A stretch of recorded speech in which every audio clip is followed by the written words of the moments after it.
Good morning, Sean here, and it is time for our Revelstoke Mayor Report with Mayor Gary Sauls on the phone. Good morning, Gary. Good morning, Sean.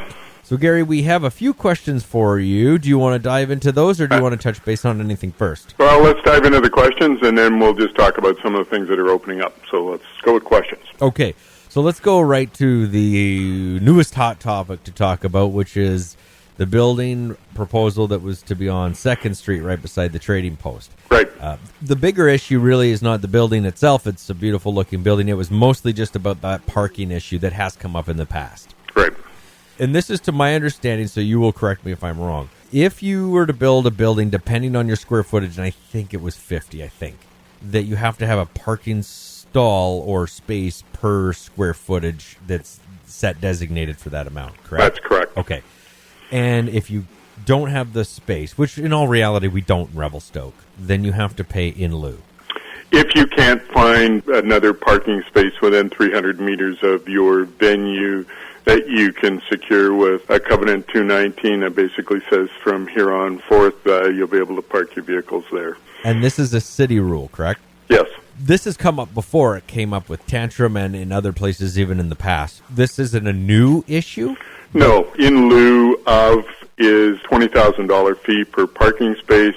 That money goes into a reserve fund so that the city can either purchase property to put a parking lot on, or if there's a spot that we already have and we need to construct a parkade or something like that. So it goes into that. $20,000 seems like a lot of money. If you were in other communities, $20,000 won't even touch it. If we were to build something, $20,000 might cover purchasing a piece of property once we had built up the money and paving it over.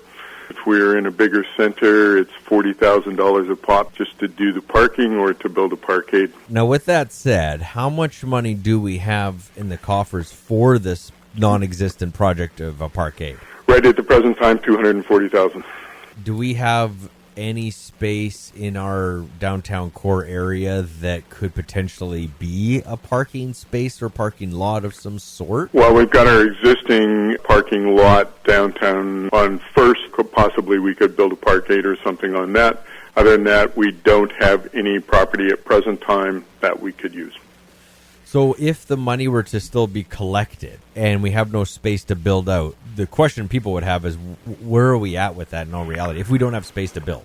So let's say we do have space to build because we do have that one lot. The prudent thing is to collect the money to put parking downtown so that we can get tourists and those who are working downtown using one space rather than parking all over the place. Does that kind of help in every neighborhood? Of course not, but it's the best that we can do at the present time. Now, with this project, it looks like it would have to go back to the drawing board to reconfigure it, to minimize it to suit less stalls, I'm guessing. That's totally up to the proponent. If he wants to take it back and draw it and say, hey, I can get X number of spots on my property now, here's what we're going to do. There's options as far as making smaller square footage for the building or going up or whatever the case may be, and that's totally up to the proponent and dealing with the planning department. What is the city doing to cut expenses in light of COVID pandemic? Have any employees been laid off?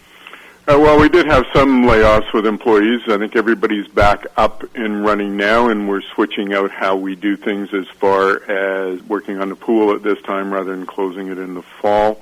So we're going to have a kind of a state of financial situation here sometime in June to see if we've had any savings, if it cost us more to get things done, those sorts of things. So we'll have a better understanding once we get a little bit further along into June.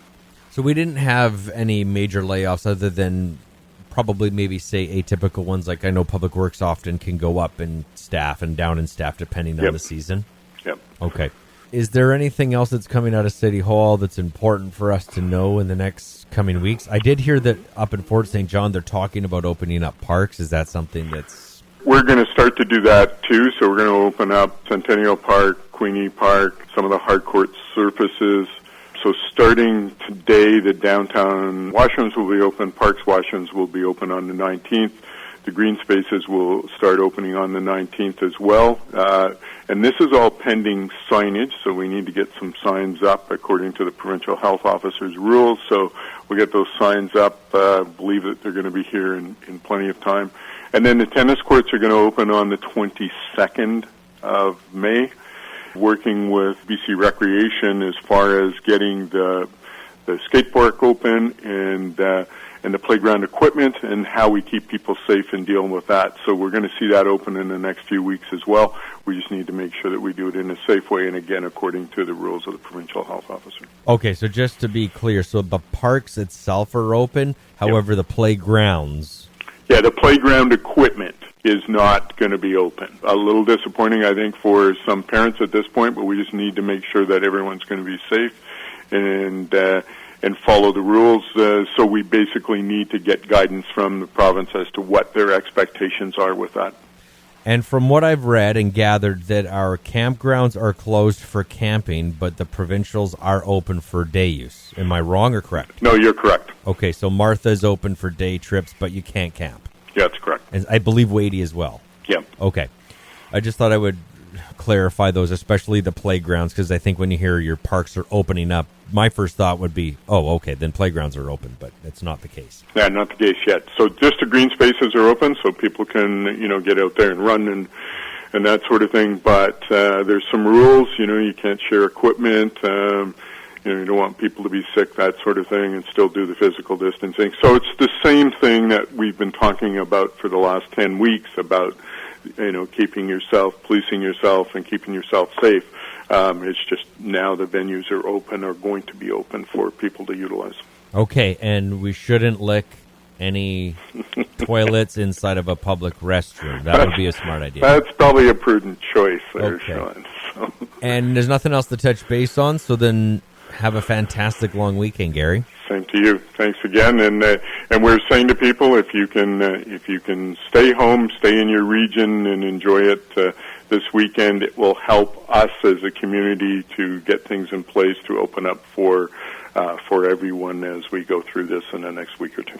So. Great. Thanks, Gary. All right. Thanks, Sean. Appreciate it. All right. Thanks.